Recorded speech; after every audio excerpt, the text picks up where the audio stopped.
Olá, muito boa noite a todos e a todas. É um prazer estar mais uma vez aqui na casa de Cairbar Schutel, falando um pouco do Espiritismo, da doutrina de Jesus. E antes da gente começar, né, eu gostaria de convidar a vocês para a gente fazer uma leitura juntos do livro Pão Nosso, né, em psicografia do Chico Xavier, pelo Espírito Emmanuel, da lição número 114, que fala, cujo título é Novos Atenienses. E fala assim: Mas, quando ouviram falar da ressurreição dos mortos, uns escarneciam e outros diziam: Acerca disso, te ouviremos outra vez. Atos dos Apóstolos, capítulo 17, versículo 32. O contato de Paulo com os atenienses no Areópago apresenta lição interessante aos discípulos novos. Enquanto o apóstolo comentava as suas impressões da cidade célebre, aguçando talvez a vaidade dos circunstantes, pelas referências aos santuários e pelo jogo sutil dos raciocínios, foi atentamente ouvido. É possível que a Assembleia o aclamasse com fervor, se sua palavra se detivesse no quadro filosófico das primeiras exposições. Atenas reverenciá-lo-ia, então, por sábio, apresentando ao mundo na moldura especial de seus nomes inesquecíveis. Paulo, todavia, refere-se à ressurreição dos mortos, deixando entrever a gloriosa continuação da vida, além das ninharias terrestres. Desde esse instante, os ouvintes sentiram-se menos bem e chegaram a escarnecer-lhe a palavra amorosa e sincera, deixando-o quase só. O ensinamento enquadra-se perfeitamente nos dias que correm. Numerosos trabalhadores do Cristo, nos diversos setores da cultura moderna, são atenciosamente ouvidos e respeitados por autoridades nos assuntos em que se especializaram. Contudo, ao declararem sua crença na vida além do corpo, em afirmando a lei de responsabilidade para lá do sepulcro, recebem de imediato o riso e escarninho dos admiradores de minutos antes, que os deixam sozinhos, proporcionando-lhes a impressão de verdadeiro deserto. Então, gente, primeiramente dando boa noite aqui a quem, né, chegou agora, meu querido amigo Mauro, boa noite. Sueli também por aqui, tudo bom, Sueli? Bom estar aqui também, que nós tenhamos realmente uma boa palestra, né? E como eu digo para vocês, quem quiser interagir, basta digitar aqui, a gente, na medida do possível, a gente vai comentando aquilo que a gente souber. Que não soubermos, contamos com a ajuda aí dos amigos que estão compartilhando conosco essa noite. Né? Então, hoje a gente vai falar um pouquinho sobre esse tema, né, da ressurreição, que na verdade, digamos assim, todos nós recordamos Jesus, né, não sei, acho que a gente talvez pudesse dizer que o maior milagre, o maior feito dele foi provar que a morte realmente não existe, que existe uma vida posterior a essa vida material e que nós temos, né, uma continuidade na morte e não um fim. E é isso que a gente fala quando a gente fala de Páscoa, né? Que nós vivenciamos agora recentemente, no último domingo, né? E provavelmente tivemos lá as crianças procurando os ovinhos de Páscoa que o coelhinho escondeu, né? E o que isso significa para a gente como espíritas, né? Qual o sentido dessa comemoração da Páscoa, e a gente, como espírita, também deve comemorar a Páscoa. Então, vamos tentar aqui falar um pouquinho sobre o que é essa Páscoa, né, e todo o significado simbólico que isso traz para a gente. Tudo bom, Leonora? Bom te ter aqui com a gente também. Boa noite. Então, a Páscoa, na verdade, ela é anterior à história de Jesus, né? Os judeus já comemoravam a Páscoa, inclusive no último domingo, até para quem viu o Caldeirão do Huck, né? Que passa aqui antes do Fantástico, o Luciano Huck, que é judeu, também se referiu à Páscoa, tanto a Páscoa dos cristãos quanto a Páscoa dos judeus, que é o Pessá. Eu vou falar Pessá porque eu não sei falar com o sotaque que o Huck lá falou, mas é aquilo ali que ele disse, tá, gente? Eu vou chamar de Pessá. Então, o Pessá, a Páscoa judaica, né, que Jesus, inclusive, comemorou, representava a libertação do Egito e a passagem do Mar Vermelho, sendo também relacionada, segundo tradições mais antigas, aos ritos de fertilidade do solo, onde os agricultores agradeciam aos antigos deuses tribais a abundância das colheitas. Então, a Páscoa para os judeus, ela está muito ligada a esse sentido de libertação da escravidão no Egito, que é narrada lá no Antigo Testamento, onde um cordeiro, não sei se vocês lembram daqueles episódios, né, das pragas do Egito e tal, e tem uma das pragas do Egito, em que Deus fala a Moisés que ele sacrifique um cordeiro e marque com o seu sangue a porta de todos os judeus. Então, todo mundo que era judeu pegou lá, sacrificou o cordeiro, pegou o seu sangue e pincelou, digamos assim, na porta. Então, quando eles fizeram isso, né, segundo a lenda, segundo a tradição judaica, né, o anjo da morte, quando passou por aquelas casas, ele viu, aqui tinha o sangue do cordeiro, ele não entrava.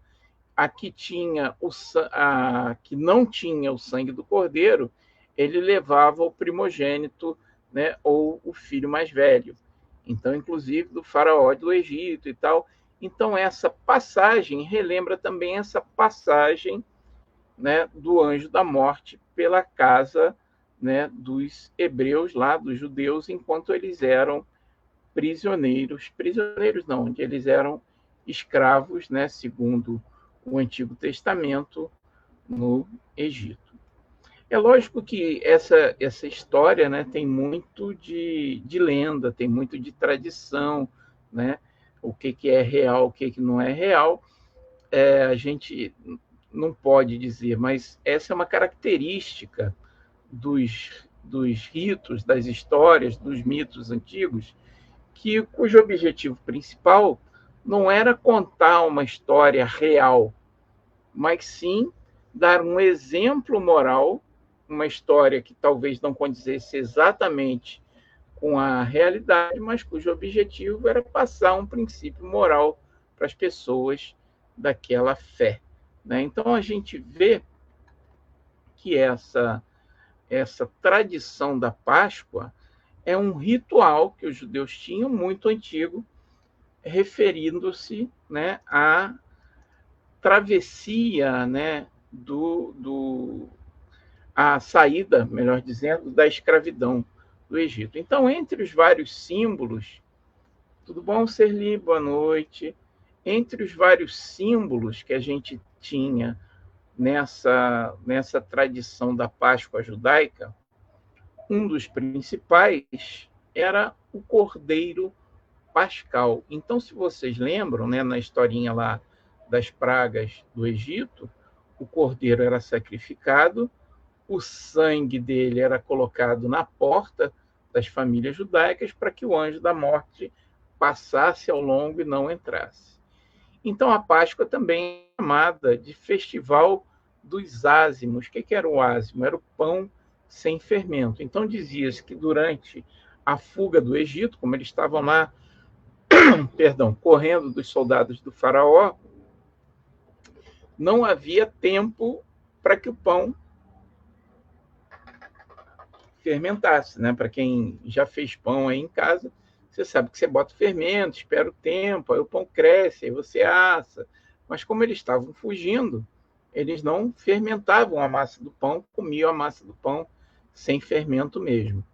Em função disso, na Páscoa eles comiam o pão sem fermento e ervas amargas para lembrar as dificuldades da fuga. Então havia também a oferenda ou o sacrifício de um cordeiro pequeno ou de uma cabra selvagem. O cordeiro teria de ser totalmente consumido durante a noite do dia 15 de Nisan, ou abril, né? Equivalente mais ou menos a abril. Se a família fosse pequena para consumir todo o cordeiro, a oferta deveria ser feita por outras famílias, por duas famílias, para que consumissem o cordeiro inteiro, né? E havia instruções específicas para o seu preparo. Então, por exemplo, os ossos do cordeiro não poderiam ser quebrados. Então, é interessante a gente notar também que o cordeiro, para aquelas famílias pobres, era um grande sacrifício, né? Você tem um cordeiro, tem um animal, né? Que era uma coisa de valor, era um grande sacrifício, era algo muito precioso. Então, daí, né, entre outros paralelos, a gente tem essa comparação de Jesus com o Cordeiro Pascal ou o Cordeiro de Deus, ou seja, assim como aquelas famílias sacrificavam um cordeiro, que era um animal, né, caríssimo, digamos assim, de grande valor para quem não tinha nada. Na Páscoa, em honra a Deus, é como se Deus sacrificasse seu filho único, primogênito, para salvar a humanidade. Então, a gente vai ver, né, na teologia católica, né, que é posterior a esse sentido da Páscoa como a fuga do cativeiro do Egito, se passou a associar esse ritual de Páscoa com o que se chama da paixão de Cristo, né, da morte e da ressurreição de Cristo. E Cristo, de certa forma, substitui o cordeiro neste ritual judaico quando se passa para o rito cristão, por assim dizer, né? Então, o que acontece? Aqui a gente mostrando, né, toda a preparação dessa ceia judaica. Então, aqui era a ceia simbólica judaica, o cordeiro sendo sacrificado, né, uma navalha, então cortava-se o pescoço, você tirava o sangue, mas não podia, por exemplo, quebrar os ossos. E aqui, nesse pratinho, né, que a gente vê, cada elemento tem um significado, tá? Então, deixa eu só me achar aqui. Essa refeição, por exemplo, a gente tem aqui o próprio cordeiro assado, que significa o sacrifício pascual, um ovo cozido, que significa um novo ciclo, um renascimento. Então, nessa época, até para os judeus, o ovo já tinha um símbolo de renovação, um símbolo de renascimento. Ervas amargas, tá? Que simbolizavam a amargura da escravidão no Egito. Pasta de frutas e nozes, que eram o barro, simbolizavam o barro, a argamassa que esses escravos usavam para construir quando eles estavam lá no Egito. Os vegetais verdes, né, a primavera e a esperança, que eram mergulhados em água salgada, simbolizando as lágrimas da escravidão. E o pão sem fermento, né, aqui no meio, o chamado pão ázimo, para relembrar que durante esse tempo eles não tinham, durante a fuga, eles não tinham tempo de fermentar o pão. Então, tinha, por exemplo, outros rituais, como taças de vinho, né? Então, se servia vinho e cada taça, eram 4 taças de vinho, como se fosse cada brinde, né, digamos assim, simbolizava uma das promessas de Deus a Moisés, como libertar, salvar, redimir e tomar o povo judaico para si. Então, a gente viu, a gente percebe, né, que essa comemoração para os judeus era altamente ritualística, cada coisa tinha um significado. E para os cristãos, esse significado da Páscoa judaica, digamos assim, foi adaptado a um ritual cristão que a gente hoje tem nas igrejas, a Santa Ceia, né, que se chama, em especial a ceia do domingo de Páscoa. Então, a gente vê que a Páscoa em si, originariamente, era um ritual, era uma tradição judaica e não uma tradição cristã. E Jesus, como judeu, participou sim da Páscoa, né? Várias vezes é provável que ele sempre tenha participado lá da Páscoa, da celebração judaica com a sua família. Um momento em que a gente lembra, né, dessa participação da Páscoa é naquele episódio em que Jesus confronta os doutores do templo, né, quando ele encanta os sacerdotes com a sua sabedoria. Ele ainda era um menino e os pais, né, vão até lá Jerusalém para comemorar a Páscoa, e Jesus começa a falar lá, conversar com os doutores do templo e se pede do seu pai. Então, quer dizer, nessa época, era comum os judeus irem em peregrinação a Jerusalém para a comemoração da Páscoa e realizarem esses ritos, né, esse simbolismo, esse ritual, né, em honra da libertação do Egito no templo lá de Jerusalém. E outro episódio, né, conhecido, que também foi uma celebração da ceia pascal, foi a última ceia de Cristo, né? E aí tem vários episódios simbólicos, né, que de certa forma retratam essa associação da cerimônia judaica com o rito cristão. Uma coisa muito interessante, né, que na verdade se coloca um pouco à parte do rito judaico em si, foi a cerimônia de lavar os pés. E isso é muito simbólico, né? Por quê? Para os judeus, essa questão, né? Você primeiro vivia num país que não tinha calçamento, as ruas eram de terra, né? Então ou tinha poeira, ou tinha lama, se chovia. E uma coisa, quando a pessoa vinha para o jantar, chegava em casa, ela lavava os pés para tirar essa sujeira, digamos, da rua. Quem normalmente fazia isso? Aqueles seres mais inferiores da sociedade, né? Lembrando que a gente estava numa sociedade extremamente machista, né? Extremamente hierarquizada.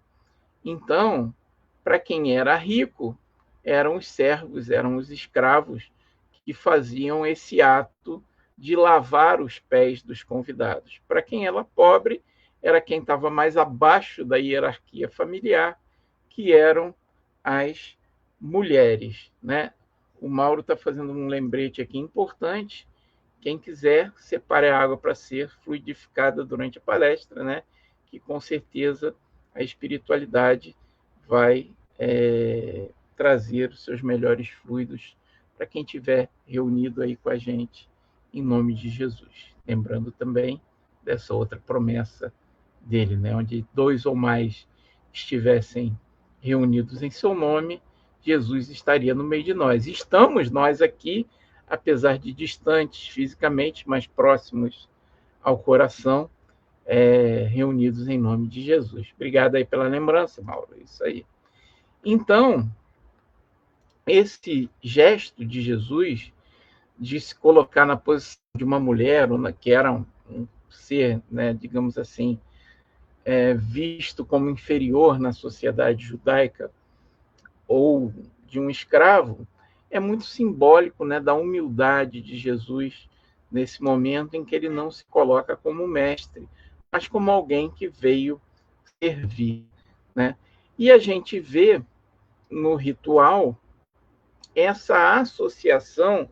E aí, gente, é claro, a gente não vai afirmar que foi Jesus realmente que disse essas palavras, ou se isso foi simplesmente uma adaptação nesse contexto, né, de que Jesus deve ter dito, isso aí traz um teor, digamos assim, de aproximação entre o ritual judaico e o ritual cristão, né? Mas Jesus parte o pão e diz que o pão é o corpo dele, né, como se ele fosse realmente o cordeiro sendo sacrificado, e o vinho como se fosse o sangue de Jesus, né? Então, essa associação reforça a ideia de Jesus como Cordeiro Pascual, aquele que é dado em sacrifício para redimir os pecados do mundo. E algumas religiões, claro, interpretam isso de uma forma muito literal, como se esse ato, né, de Cristo, o sacrifício de Cristo em si, removesse por um passe de mágica os nossos pecados. Para nós espíritas, né, nós sabemos que não é bem assim, não foi um ato de mágica, um abracadabra, um negócio tipo meio Harry Potter, né, que Jesus vê, tipo aquelas pessoas que falam, sangue de Jesus tem poder. Sangue de Jesus tem poder, refere-se a esse simbolismo do Cordeiro Pascal e daquele sangue que vem redimir os pecados do mundo. Tudo bom, Sueli? Boa noite. Sueli chegando aqui também. Mas sim, né, para a gente espírita, como é que Jesus nos salva? Através do seu exemplo, nos mostrando o caminho, né? Nos dando o seu exemplo do que fazermos, de como segui-lo, né? De sermos bons, de buscarmos as coisas boas. Então, isso, na verdade, é o caminho da salvação, a nossa reforma íntima, como a doutrina espírita nos diz. Então, nós espíritas não acreditamos que o sangue de Jesus milagrosamente vai redimir a todos, né? Isso seria esse simbolismo que foi criado, né, para fazer essa associação com o ritual judaico. Tudo bom, Luzidal? Boa noite, também chegando aqui junto com a gente. Gente, se alguém tiver alguma coisa para perguntar, se alguém quiser fazer algum comentário, pode fazer aqui nos comentários que a gente mostra, tá? Então, Cristo, como Cordeiro de Deus, ou sacrifício pascal, se coloca na posição do cordeiro, né, daquele cordeiro das tradições judaicas, que é sacrificado para marcar a porta dos judeus e fazer com que o anjo da morte passe adiante, né? Então, esse sacrifício, né, de Jesus, livrando os judeus do mal. Então, é feita essa correlação de Cristo como Cordeiro de Deus, ou como sacrifício pascual, que se coloca nessa posição como aquilo que se tem de mais precioso e que se sacrifica a Deus, a fim de se cumprir os desígnios de Deus, a vontade de Deus. Jesus deu esse exemplo segundo a compreensão e a crença dos antigos judeus, para que seus discípulos pudessem aceitar o que estava por vir, né? Então, é como eu falo, como tudo na Bíblia, a gente não sabe o que é lenda e o que é um retrato perfeito da verdade, mas foi feita essa associação, né, de Cristo como um Cordeiro de Deus. Talvez realmente os apóstolos tenham entendido dessa forma, ou isso tenha sido uma adaptação posterior, ligando o sacrifício de Jesus ao sacrifício do Cordeiro Pascual, onde você sacrifica aquilo, né, mais precioso que você tem para cumprir a vontade de Deus, né? Então, para os cristãos, em especial os católicos romanos, a Páscoa foi identificada com a prisão, o julgamento, a morte e a ressurreição de Cristo, né, que a gente conhece como a paixão de Cristo, ocorrida após a ceia pascal com seus discípulos. Eu lembro quando eu era criança, né, minha família era católica, né, ou pelo menos parcialmente católica, né, às vezes ia na missa, na igreja. Então eu lembro até hoje, né, da igreja tinha assim uns quadros na parede lateral da igreja, é, descrevendo o que se chamava de paixão de Cristo, né? Então o julgamento, Cristo sendo açoitado, carregando a cruz, até a sua sacrificação, a sua crucificação, né? Então essas eram as etapas, digamos assim, da paixão de Cristo, que é o sentido, né, da Páscoa, o julgamento, a prisão, o julgamento, a morte e a ressurreição de Cristo nesse período de Páscoa. Então, sobre a ressurreição de Cristo, né, o dogma católico romano fala dessa ressurreição do corpo de carne de Cristo e de sua ascensão, e de sua ascensão aos céus, o que para nós espíritas não teria sentido, pois seria contrário às leis da natureza, né? Então, um corpo que já morreu, se recompor, né, e voltar a viver. Então, o que aconteceram, e a Bíblia narra, e a gente pode interpretar dessa forma, né, o Novo Testamento, foram vários fenômenos mediúnicos, como a materialização ou aparição a Maria Madalena, onde este pediu a esta que não o tocasse. Então, a gente vê, né, na literatura espírita, por exemplo, quem já estudou, né, os fenômenos que aconteciam em sessões mediúnicas, como o médium Peixotinho, a gente vê que tinha desde de aparições mais fluidas até aparições, materializações, melhor dizendo, físicas de espíritos que se mostravam inclusive tangíveis, né?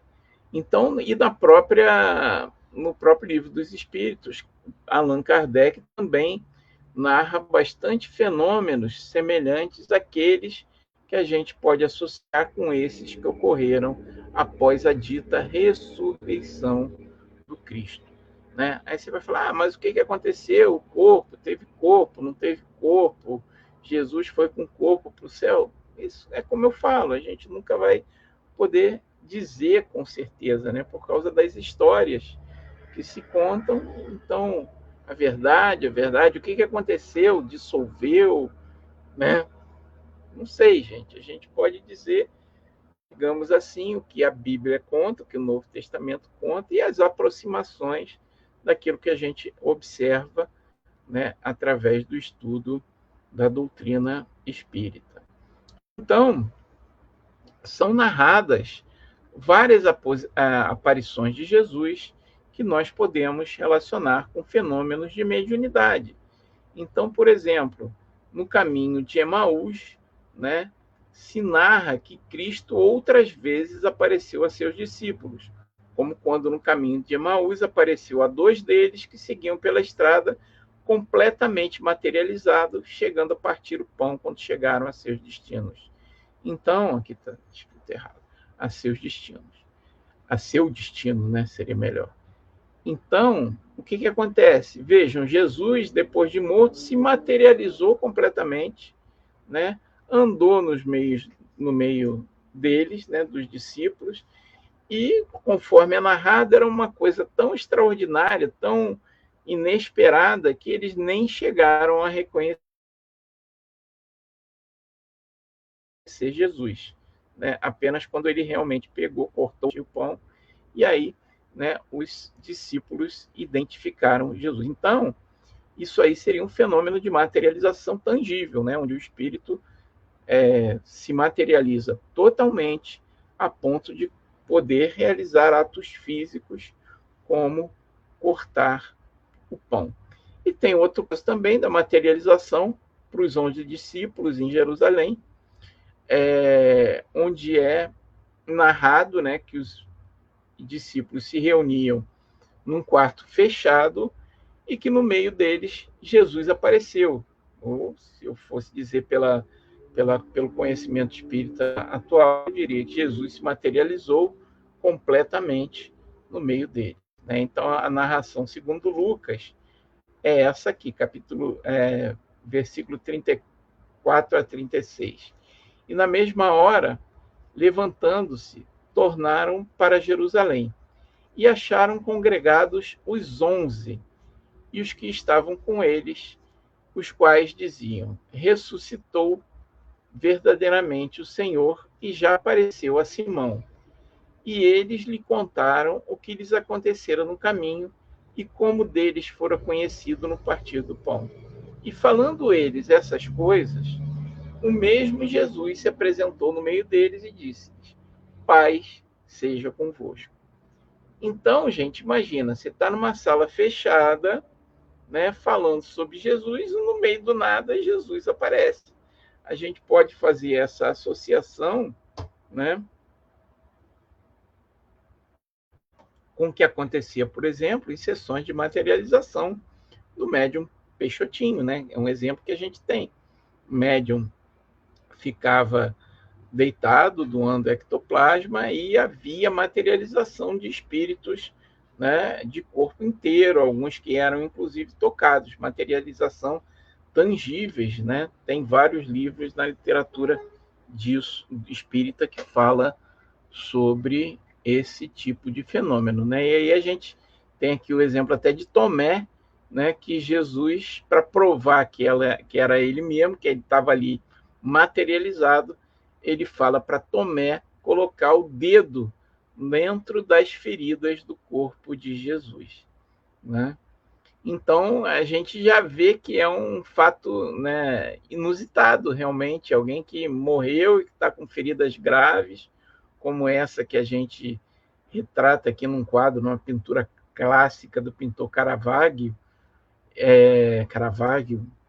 que ele mostra Tomé colocando o dedo dentro da ferida de Jesus para mostrar que aquela era uma materialização, né, que ele estava ali, né, presente materialmente. É um fato muito interessante.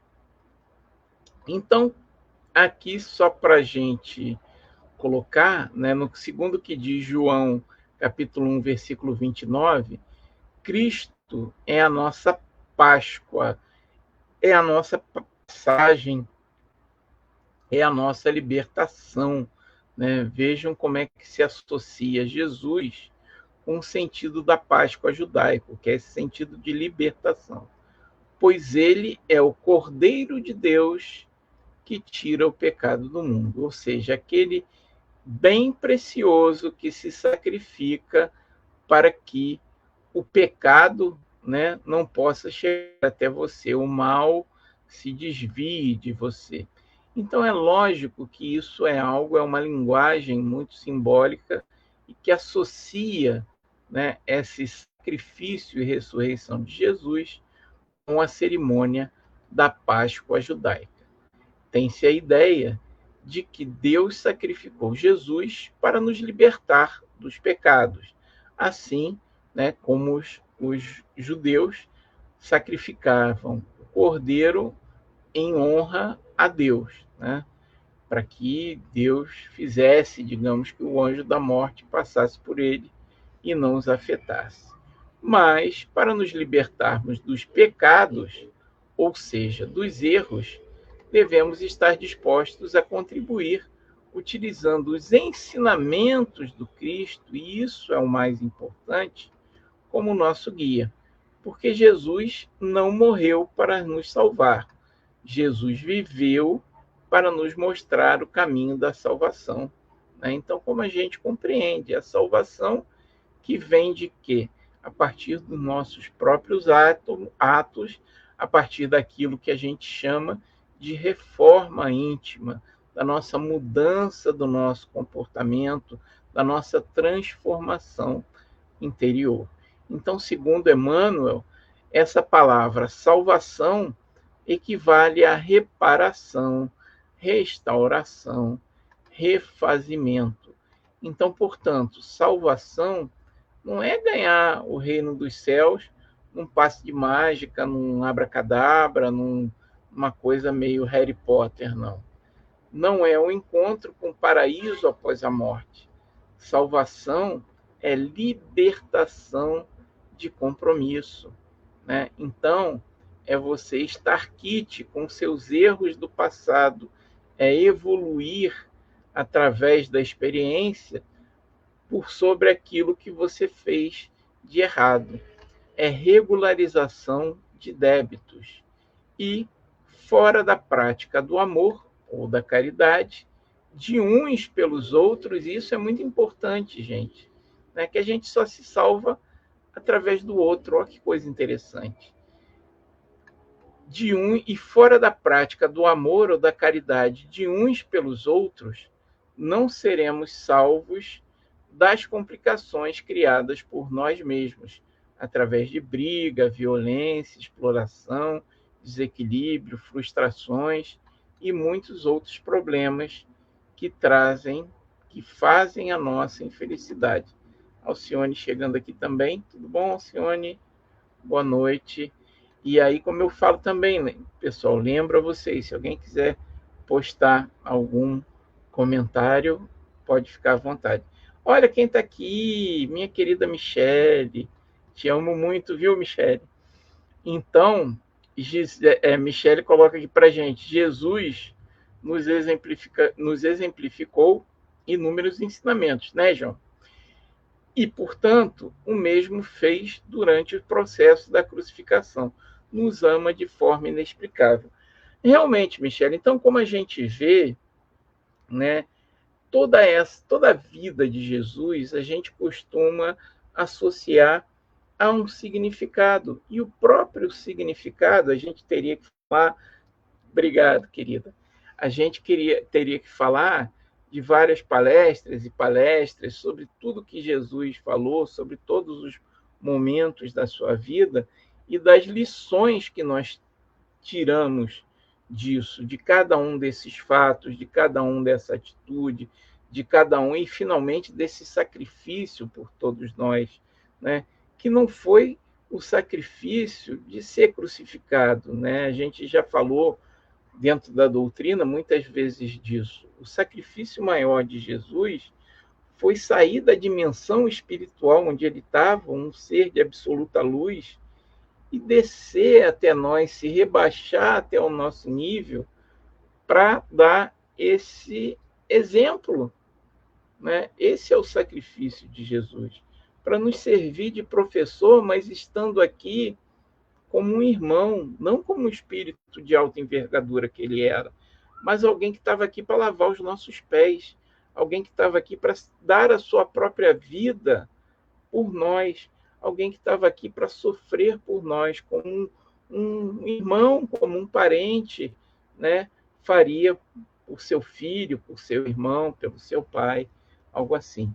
Então, esse que seria, né, o verdadeiro significado do sacrifício de Jesus. Então, a vitória de Cristo sobre a morte deve ser para nós um testemunho de que a morte não existe e um exemplo, um roteiro de superação dos nossos próprios erros. Então, ora, se não existe a morte, se existe uma continuidade, né, a gente tem a oportunidade de ter uma vida melhor. A gente tem uma oportunidade de obter o perdão sobre os nossos pecados, sobre os nossos erros, de obter a reparação, né, de uma daquilo que a gente é para algo melhor. E posteriormente, né, a revelação da doutrina espírita através do mecanismo de reencarnação nos mostra como isso pode ser feito, como nós, né, evoluímos a cada etapa, como nós nos transformamos lentamente para chegarmos a sermos seres melhores, seres mais próximos de Jesus, não por um passe de mágica, mas pela nossa própria responsabilidade, pelo nosso próprio esforço, a fim de nós buscarmos sermos melhores, né? Então foi isso exatamente que Jesus veio nos ensinar.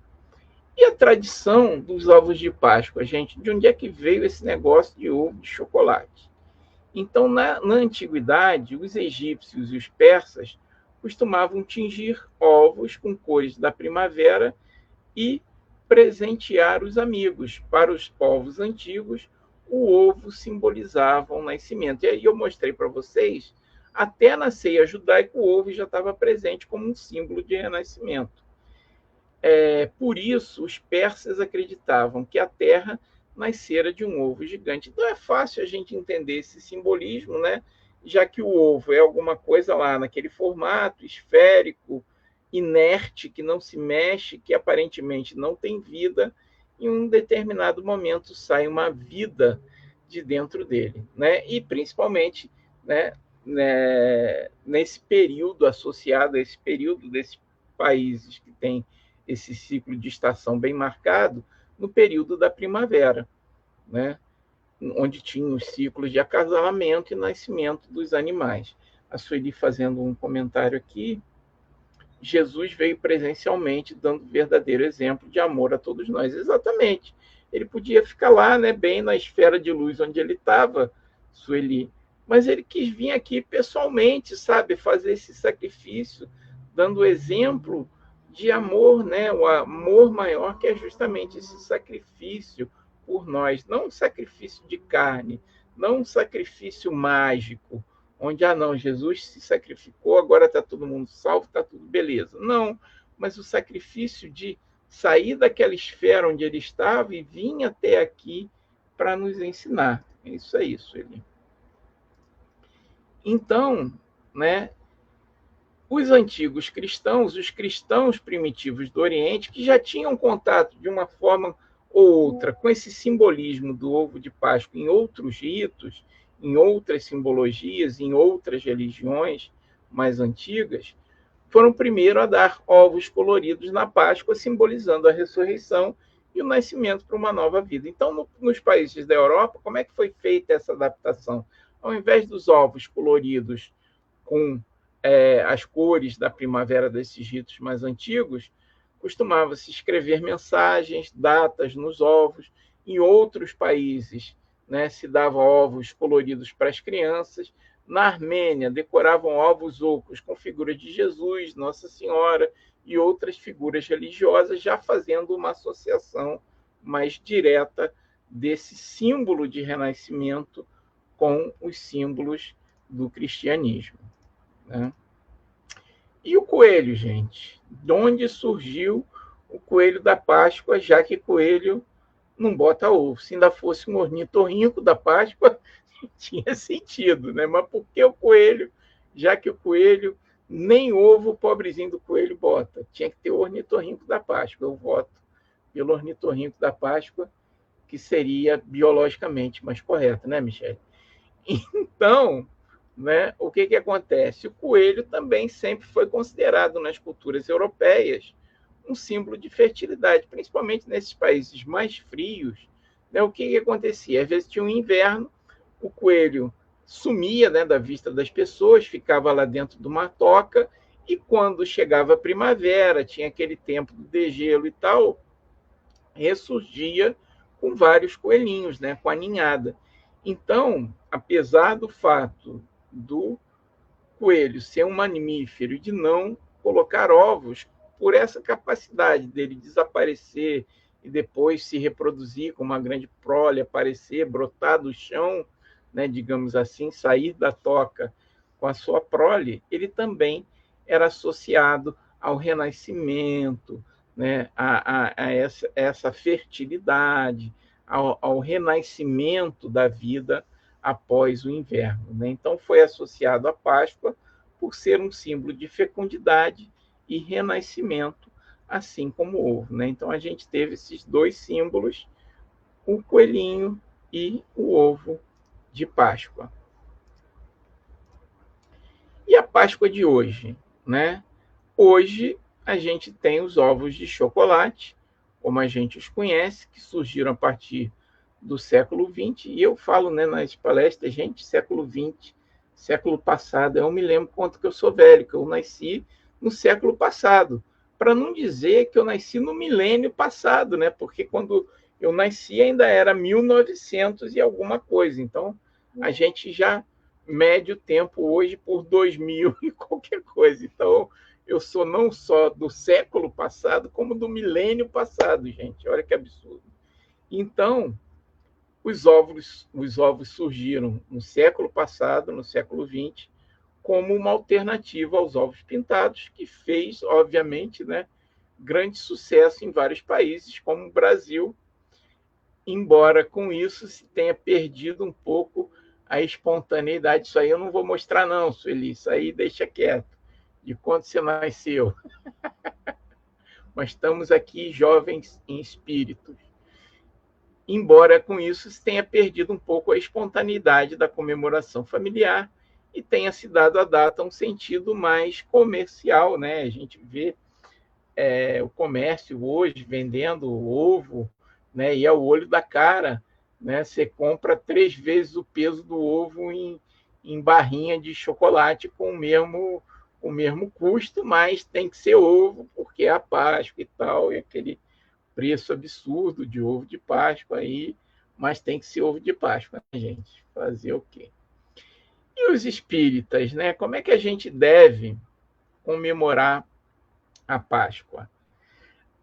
O espiritismo, como não tem cerimônias ou rituais, não comemora de maneira especial a Páscoa.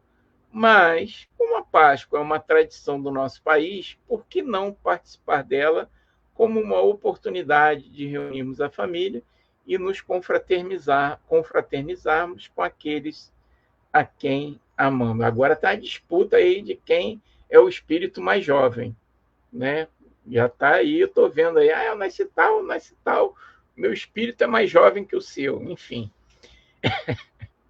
Mas, enfim, gente, eu digo a vocês, se eu fosse uma criança espírita e meu pai dissesse para mim, não, você não pode ganhar ovo de Páscoa, que você é espírita, espírita não comemora a Páscoa. Eu ia ser uma criança muito revoltada e ia procurar logo mudar de religião.